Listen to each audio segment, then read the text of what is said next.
kowe sesinglon ana ing sandangan sing tok agem. Apa mbok anggap Antasena ora ngerti sejatine sapa kowe? Ketiban daya sungutku ora gugrak marasmu aja duntang Antasena. Waduh, mati aku Antasena. Lah kok dadi pet-petan kaya kene kananku. Ora duwe kekuatan nglokro kaya ngene Antasena. Mati aku Antasena. Waduh, waduh, waduh. Nyuwun pangapunten Raden. Kula nyuwun gesang Raden. Sapa iki? Kula pun Jaramaya. Lho, Jaramaya iki ra abdining Betari Durga to? Inggih, kasinggihan mekaten.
Sinong mati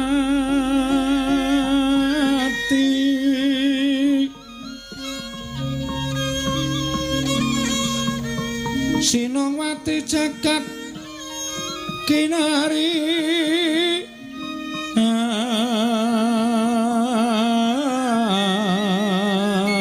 among mbak lumembak ombak ing samudra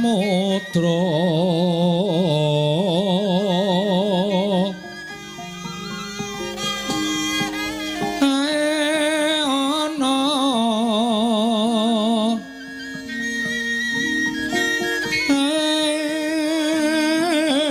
ana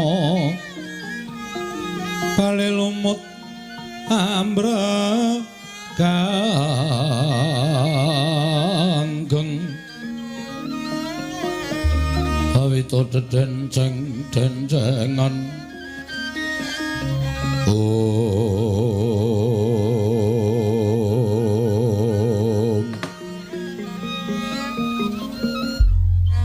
jagat awasisaning Bathara Wayabra jagat ilatal ora pangling iki kaya majaku ngrandu gumbala Antasena ingkang suwanana ing Projeng Ndarawati nggir bocah bagus anakku cah Jarot Antasena padha rarja sak praptamu nggir pangestune Pakde slamet tekaku Pakde aku ngaturke sembahku katur ya Pakde iya tak tampa pangestuning awakmu ing Ndarawati tampanana tak gegem dadekake jimat Antasena padha rarja sak praptamu Pakde Mandura ya kok lengganing Ndarawati lho apa ora entuk iki ngene adikku kok kowe iki piye to oh iya ya ayo nyuwun pangapura Wilujeng sowanku Pakde aku ngaturke sembahku katur. Yo, tak tampa. Wah, kowe kok kaya katon mencorong men to iki. Ya Antasena gawean kene kok Pakde. Oh, mulane kok kaya mencirit. Breng neng mripat. Ya rasa disawang. Nggih katuran karaharjan rawuhipun. Paman Setyaki slamet tekaku, aku ngaturke bekti katur ya Paman. Nggih, kula tampi dawa sami-sami. Nggih katuran karaharjan rawuhipun Anggir Antasena. Pakde Udawa slamet tekaku. Aku ngaturke bektiku katur ya Pakde. Dangu mboten rawuh wonten Widara Kandhang nggih. Kewajiban kasatriyan akeh Pakde. Ya sesuk kapan-kapan tak selake aku tak sowan ning Widara Kandhang. Duwe apa wonten geblek. Kuwi lah, seneng aku kuwi. Inggih, sampun radi mambu. Yen Udupati tak jotos lho pisan. Wong anak satriya kok disuguh geblek rada mambu. Dimas Padhararja sak pratamu Dimas. Kakak iya. Slamet tekaku, Kang. Aku ngaturke bekti katur ya, Kang. Tak tampa pangestu tampan ngono ya, Dimas. Ya, ndadekake jimat. Dayanana uripe Antasena. Antasena piye? Janur gunung kadingaren sowan ning Projeng Ndorowati ana wigati apa? Sepisan aku ngaturake sembahku katur ngersane Pakde Kresna Siwa Ndorowati. Iya, tak tampa. Pangestuku tampanana. Heeh, angka loro. Janjane aku tekan kene iki kaya dene wong bingung. Lho. Bingung sebab apa? Lah ngene tak critani. Nek Pakde ora prisa, tak caosi prisa supaya ngerti lelakon sing dumadya ning kasatriyan Jodipati sing magepokan karo bapak. Bapakmu Werkudara. Heeh. Lho, bapakmu ya gene Antasena. Bapak ki sono karo tengah sasi iki lunga. Karo tengah sasi iki lunga. Saka kasatriyan Jodipati geger anak-anak Kakang Antarja, Kakang Garwaca, aku bingung kabeh. Wah, Simbo Arimbile nangis gulung koming. Lah bapak kira tau lunga kok ujug-ujug lunga mongko tanpa pamit. Gagak bongkol podang binoreyan macan anggelur kuwi ora ana sing diweling karo bapak tindake ning endi. Andadake bingung. Mula Kakang Garwaca, Kakang Antarja nyebar. Aku ya melu goleki bapak. Aku ki nuwun sewu. Aku iki rumangsani wong bodho kok ya dadak goleki bapak ki. Barang tekan dalane aku bingung. Aku lek arep golekku nendi lar takon sapa? Wong bapak ora pamit, bapak kuwi ora ana welingan apa-apa. Iya. Lah Sokalima apa wis tok marani? Bapakmu ki siswa Sokalima sing ditresnani karo Begawan Durna. Aku sowan ning Sokalima, Simbah Durna ora ngerti lungane bapak. Bapak ora ning Sokalima. Ora ning Sokalima? Ora. Lah terus aku mandeg dalan bingung. Aku kelingan karo Pakde Kresna. Nyut. Sing mak nyut apane? Pikir aku ki lho. Pikir aku ki mak nyut kelingan Pakde Kresna. Pakde Kresna ki titi sing Sanghyang Bathara Wisnu, dewa sing tukang nentremke jagat. Mula Pakde Kresna kuwi diarani Sasra Sumpena tegese kang paningal sewu. Pakde kuwi ngerti sadurunge winarah, ngerti lelakon sing Pakde ora prisa. Lah saiki tekaku ning papan kene, aku arep nyuwun priksa karo Pakde. Bapakku ki nendi? Nek pancen bapakku isih sugeng, tak paranane tak jake kundur ning Jodipati. Nek bapakku ki upama jinempana ing angin utawa ilang tanpa tilas, tegese bapak wis ora ana. Muga-muga aku iso nemokke kunarpane bapak, tak boyonge ning Jodipati, tak ruktine sak tataning panembah. Karo aku arep takon nek bapak ki ora ana, bapak ki agamane apa to, Pakde? Lah kowe ki edan kok. Anak kok ora ngerti. Bapak ki ya ora tau salat, ya ora tau. Aku ki bingung bapak ki apa kepercayaan apa kepiye. Sing wigati nek upama ketemu mengko iso dirukti sak tataning panembah. Lah iya.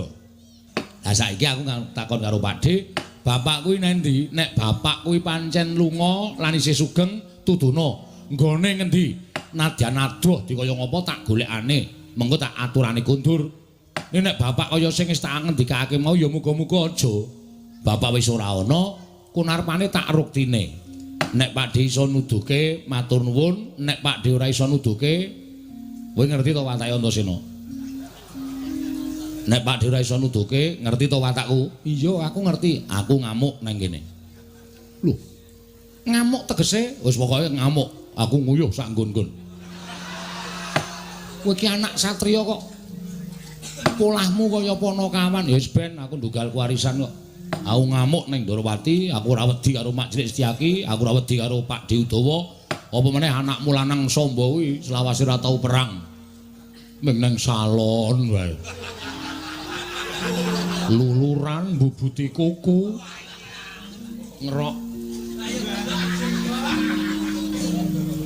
aku ora wedi sapa lho apa meneh kene ana Siwa Mandura arep mbelani karo Pakde Kresna aku ya ora wedi wis ngono wae ngerti to Pak Antasena iku ora wedi karo sapa-sapa lho nek anak awakku wis mengkilap kaya ngene iki medeni jagat Dewa Bathara Antasena piye saiki ngene kowe kuwi ya wong lantip. Kowe kuwi ya wong pinter. Senadyan Antasena kuwi wong kau, wong dosa, wong mlaha apa anane kowe ora iso basa, kowe ora iso tata krama. Nanging ngerti ya, uripmu keparenging Jawata kuwi dadi wong ndugal kewarisan. Monggo kinayoman dening para Jawata. Mula akeh sing padha ngandhakake anak Ngamarta kuwi ming loro sing dadi pepethingan. Siji Wisanggeni, loro Antasena. Lah nek nganti kowe kok goleki bapakmu dadak takon karo aku iki nek ngono nggonmu duwe utawa nggonmu dikondhangake dadi wong pinter, dadi wong ndugal kewarisan kuwi ora ana gunane. Ora ana gunane ya. Nek ngono Antasena sing dikondhangke wong lantip panggraitane kuwi ya ming kabar tok, ning nyatane ora ana. Ya ngono apa piye? Aku gah ngene iki. Aku nek diomongan diolak-walik ngene iki aku gah. Aku iki ngalem Pakde dadi Nalindra sing pancen ngerti sadurunge winara kok sampean malah balik karo aku. Lho, ora balik. Ning nyatane kok ngono kok. Ning nyatane aku ngrasake aku ora iso goleki karo bapak. Lah, tegese urung binuka, wiwara. Bapakmu menyang endi? Tegese bapakmu dina iki lagi dadi lakon, dikersake dening panguwasaning Dagamurweng Dag. Nadyan dipinter kaya ngapa? Pinter njara langit persasat pendhita ingkang wis sak traju sak bobot kalahan para Jawata wae. Nek tok takoni mongko durung dadi keparenging dewa bapakmu dingerteni menyang endi ora bakal ngerti nadyan wakmu ing Ndorowati ya ora bakal ngerti ngono ya Dik iya mula aja banjur nganggo akal ning gunakno nganggo akal lah saiki ngene saiki gentenan wae gentenan piye nek pancen kowe wong pinter nek pancen kowe wong lantip aku sago nuduhi bapakmu menyang endi ning kowe kudu sago madangke kahanan Ndorowati. Gosik. Kok sampeyan ngendika madangke kahanan Ndorowati iki kok diganti sekringe sik. Lho tegese ngene lho. Padangno kahanan Ndorowati. Padangno kahanan Ndorowati, Ndorowati sik padang. Ndorowati katon tentrem, Ndorowati ora ana apa-apa kok. Tumrap kowe ora ana apa-apa. Ning swasana iki tonton nganggo permana jati. Tontonan nganggo netra batin. Kahanane wakmu ing Ndorowati iki kepiye? Yen kowe iso madangke kahanane wakmu ing Ndorowati, bapakmu tak goleki. Tak duduhi nandi dununge bapakmu. Ayo pikiran. Gunakno atimu Antasena. Gunakno lantiping panggraitamu. Aja kaya wong bodho lunga-lunga, kowe anak Werkudara lho, kowe putu dewa lho. Nek ora iso ngerti petenging pun wong ing Ndorowati, ora ana gunane kowe dadi anak Werkudara. Kagatri sangka pirangu rinangkul kinempit kempit